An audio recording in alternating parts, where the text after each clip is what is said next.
إذا أعزائي المشاهدين، أهلا وسهلا ومرحبا بكم في حلقة اليوم، وهي حلقة خاصة عن مشاركة المنتخب الوطني المغربي في مونديال قطر. وهذه الحلقة اللي ما غاديش نكون فيها بوحدي، بطبيعة الحال معايا ضيوف من مختلف الدول العربية اللي كيآزروا ويساندوا المنتخب المغربي. غادي تشوفوا معايا اليوم من مصر الفنان والمبدع بلاك مجدي الملقب بالفرعون المغربي. معنا كذلك مصري مقيم بالمغرب واللي كتعرفوه بزاف اللي هو فلاح مصري. من سوريا غادي تكون معنا محبوبة الجماهير المغربية والمحبوبة جدا بالمغرب واللي آزرت وساندت المنتخب المغربي وعانت مشقة السفر من ألمانيا إلى قطر لمساندة المغرب اللي هي ميسون بقدر. وكذلك معنا من الجزائر المخرجة المعروفة أمال. بداية غنبداو بتذكير بمقابلات الدور الأول ديال مجموعة الموت اللي كانت كتضم كل من وصيف بطل العالم اللي هو المنتخب الكرواتي، وكذلك المصنف الثاني عالميا اللي هو منتخب بلجيكا، وكذلك منتخب كندا. هذه المجموعه اللي تصدرها المنتخب الوطني المغربي اللي كان في الرتبه الاولى ب7 نقاط بعد التعادل امام كرواتيا، الفوز بهدفين لصفر امام بلجيكا، وكذلك الفوز بهدفين لواحد امام كندا. غادي نبقاو مع اول ضيف من ضيوفنا اليوم اللي غيتكلم لنا على الدور الاول ومشاركه المنتخب الوطني المغربي اللي هو بلاك مجدي الفرعون المغربي اللي مآزر المنتخب المغربي بزاف ومساندو. نبقاو نشوفوا المداخله ديال بلاك مجدي ونعاودوا نرجعوا لكم من بعد. اهلا وسهلا بيك اخويا عماد، طبعا متشرف ان انا موجود معاك. رايي في اداء المنتخب المغربي في الدور الاول، في الحقيقه انه الرجراجي ادى المباريات بشكل تصاعدي. في المباراه الاولى هو كان عايز نقطه من المباراه الاولى، وكمان لانه المباراه الاولى بتكون صعبه دايما. افتتاح مباريات اي منتخب بتكون صعبه لانه بيكون لسه ما ظهرش المستوى اللي هيكون بيه المنتخب ده في البطوله، فهو لعب على انه ياخد نقطه من المباراه الاولى ولعب على بلجيكا بشكل جيد جدا، بانه في الاول بدأ المباراة بمحاولة استحواذ وتأمين دفاعي، وبعد كده تقدم للهجوم خطوة بخطوة لحد ما استطاع فعلا ان هو ينتصر ويفوز على بلجيكا. المباراة الثالثة المنتخب المغربي نزل بتقله وبكل قوته وبهجوم شرس اللي ادى الى فوز المنتخب المغربي. فالرجراجي ادى المباريات بشكل تصاعدي، يعني في المباراة الاولى لعب بتأمين دفاعي كامل ولعب على المرتدات. المباراة الثانية لعب على تأمين دفاعي وفي نفس الوقت يعني تنظيم بعض الهجمات في محاولة لإحراز هدف، وفعلا نجح في ده وتقدم على المنتخب البلجيكي وحقق الفوز بهدفين. والمباراة الثالثة لعب على الهجوم العنيف والهجوم بتقل المنتخب المغربي لاقتناص الفوز، وفعلا استطاع ان هو يحقق كل اللي كان عايزه من المباريات الثلاثه وتأهل كأول مجموعه. فالحقيقه ان المنتخب المغربي كتكتيك وتنظيم دفاعي وادى مباريات رائعه جدا، ويعني ما استقبلش الا هدف واحد، كمان كان هدف عكسي لما الكره خبطت في رجل نايف اجرد. فيعني الحقيقه يعني عجبني جدا اداء المنتخب المغربي. الفرعون المغربي بلاك مجدي، شكرا بزاف على هذه المداخله ديالك، ومازال غادي نعاودوا نرجعوا ليها. الفرعون المغربي للتذكير فقبل كأس العالم هو وفلاح مصري كانوا داروا واحد الأغنية لمساندة ودعم أسود الأطلس بمونديال قطر، أغنية اللي كانت زوينة بزاف وكانت فيها الخير. نسمعوا المقطع منها ونرجعوا لكم باش نسمعوا عاوتاني شنو قال فلاح مصري. ديما مغرب ديما يا بلادنا يا عظيمة، حبك يجري في دمي يا حرة يا كريمة. ديما مغرب ديما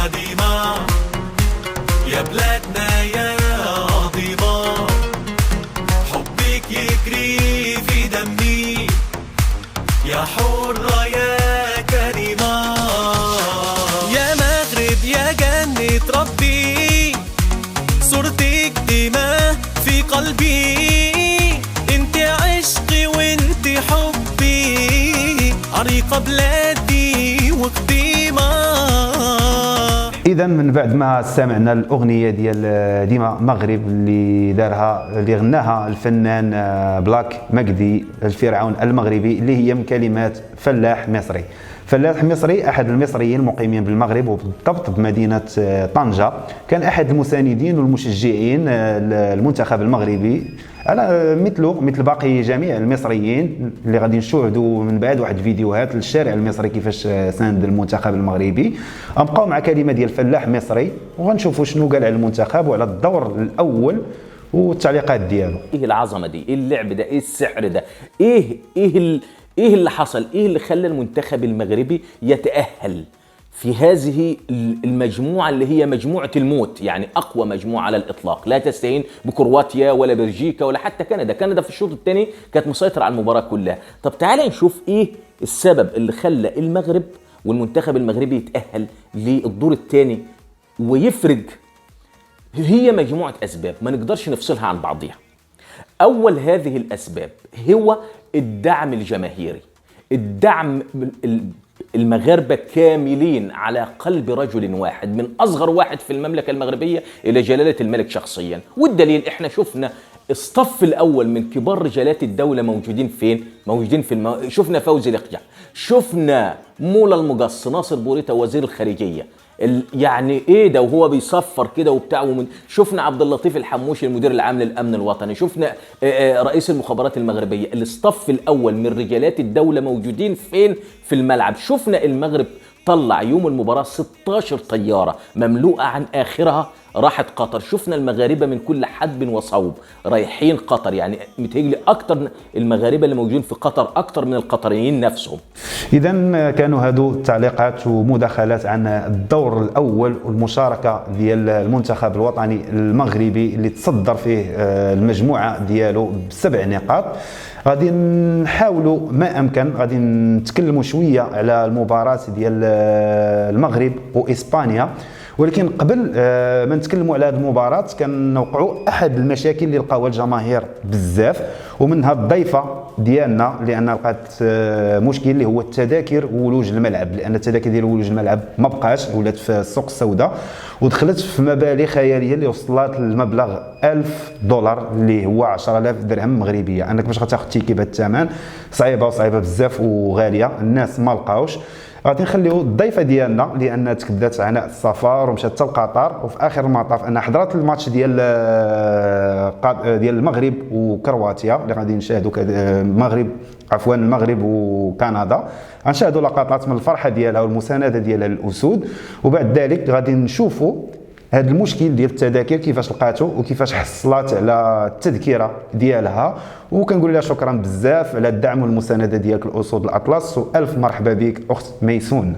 تحياتي يا احرار، يا رب تكونوا بخير. انا ميسون بيرقدار احييكم من قطر واقول لكم الحمد لله استطعت ان احصل على تذكره لحضور مباراه المنتخب المغربي واسبانيا.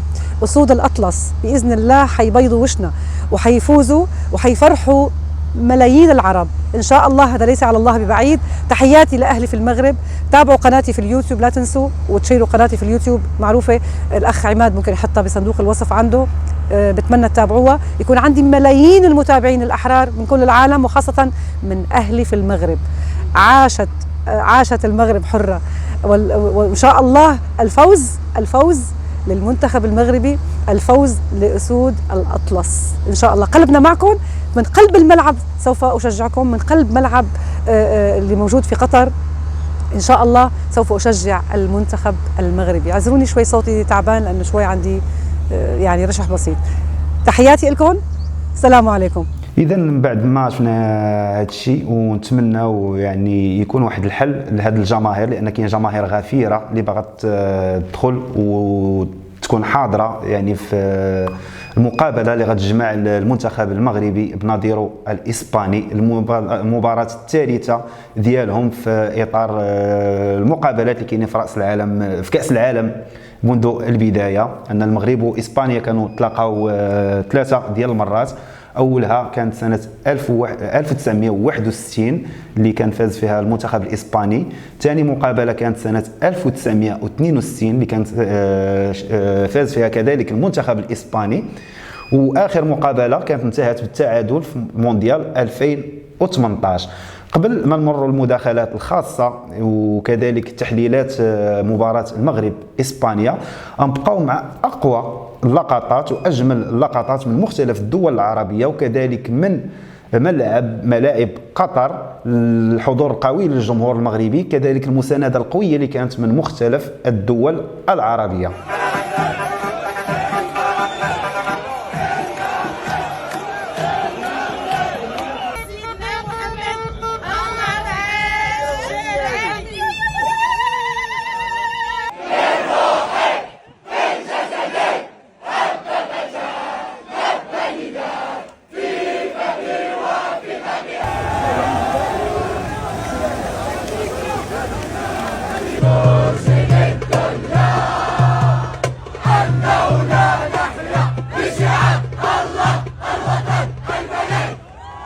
إذا كيف ما شفنا أعزائي المشاهدين كيفاش كانوا الجماهير المغربية، وشكر خاص للجماهير المصرية كيف ما شفنا كانت حاضرة بقوة، كذلك الجماهير العربية في كل مكان، كذلك كيف ما شفنا الجماهير المغربية بفرنسا بمختلف الدول كان دائما مساندين بالجمهور الجزائري اللي كان دائما حاضر. ومعنا كذلك كلمة للمنتخب الوطني من عند المخرجة الجزائرية أمال، غادي نحاولوا نستمعوا لها ونستمعوا كلمة باسم الشعب الجزائري الشقيق للمنتخب الوطني المغربي. إلى الشعب المغربي الحبيب، أنا المخرجة الجزائرية أمل من قاسمي، نقول لكم فرحتنا من فرحتكم، وإن شاء الله الفوز إن شاء الله مربوحة، وإن شاء الله يكون فوز على الفريق الإسباني، وأنا معاكم وكل الشعب الجزائري معاكم. تحياتي، كل الحب والتقدير للشعب المغربي الحبيب، ومربوحة للأشقاء المغاربة، مربوحة. المخرجة الجزائرية أمل بن قاسم. كذلك من بين الضيوف اللي حاضرين معنا اليوم واحد الفنان متميز، فنان محبوب معروف عند جميع المغاربة وكذلك جميع العرب. هذا الفنان اللي قبل من المونديال كان عبر على واحد الصورة ديالو بالعالم المغربي، وكذلك كان هاز واحد لو تروفي كيف ما دير التكريم اللي كان تم التكريم ديالو في احد المهرجانات بالمملكة المغربية وبالضبط مهرجان سطات الفنون الشعبية الإفريقية. عطانا واحد الكلمة زوينة في حق المنتخب المغربي وعبر على المساندة ديالو كذلك هو وكذلك الشعب التونسي والفرحة ديالهم بفوز المنتخب المغربي وعلى المساندة ديالهم للأسود الأطلس. غادي نسمعوا الأكرم ماغ وغادي نرجعوا لكم من بعد. ألف مبروك لترشح الفريق القومي المغربي أسود الأطلس إلى الدور الثاني بعد دور أول كان جد جميل ومباراة جد رائعة وانتصار جد مشرف. نحب نقول عام السنة الكوب دو موند هذايا تري سبيسيال خواتي.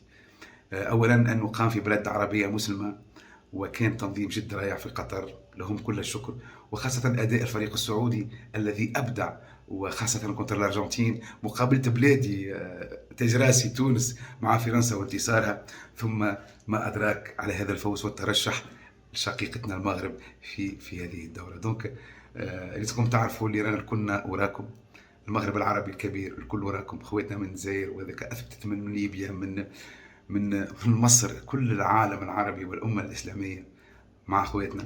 ربي إن شاء الله ينجحكم في المباراة إن شاء الله. علاش ليه؟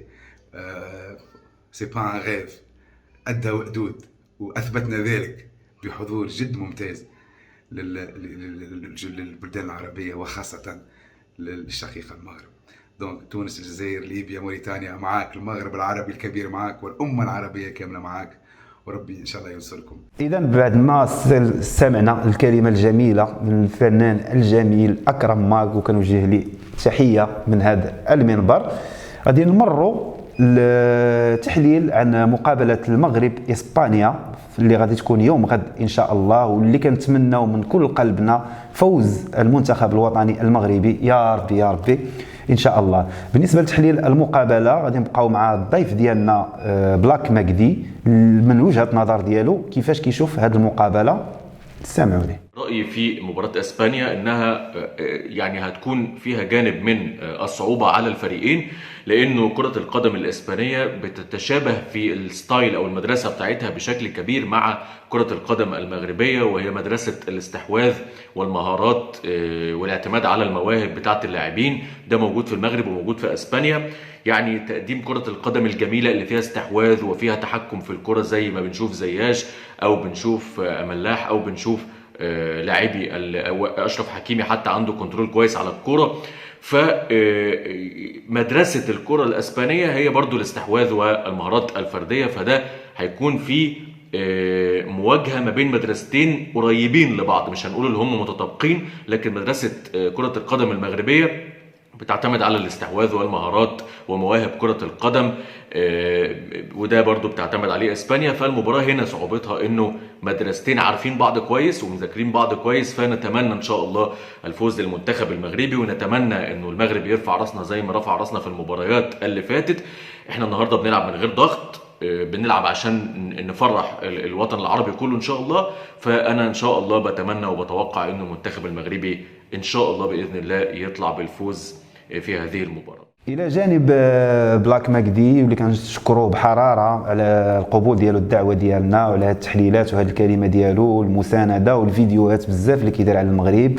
معنا كذلك فلاح مصري يعني حتى هو عنده رايه في مقابله المغرب اسبانيا. يعني ما كانش حد منتظر من وليد الركراكي ان هو يعمل انجاز عربي، يكون اول مدرب عربي يفوز في كاس العالم، اول مدرب عربي يفوز بماتشين في كاس العالم، اول مدرب عربي يؤهل المنتخب بلاده لكاس العالم. فهنا كلمة السر.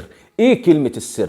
كلمة السر ان احنا قلنا من زمان عباد الله، المدرب الوطني مدرب وطني، مدرب مش بيلعب عشان ياخد الراتب بتاعه في اخر الشهر، مدرب بيدرب عشان يوصل بلاده. يعني مين اللي ادى السنغال كاس افريقيا؟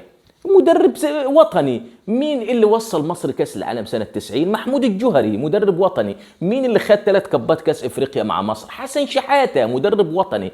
فالمدرب الوطني بيلعب على الروح الوطنية، بيلعب على النفسية. فانت لما تجيب وليد الركراكي وتجيب واحد مغربي مع المغاربة ايا كان اختلافاتهم، يعني حتى لو كانوا هما بيتكلموا مثلا فرنساوي فالركراكي بيتكلم فرنساوي، لكن في الاخر هما مغاربة.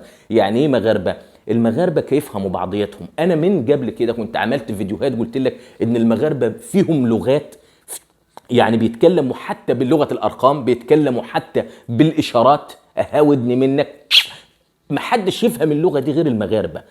فالمغاربة دول كوكب عالم، صعب ان اي حد اي مدرب في العالم حتى لو جوارديولا نفسه ينسجم مع المنتخب المغربي. لازم المنتخب المغربي ده يا جماعة كلمة السر فيه هو يكون مدرب وطني.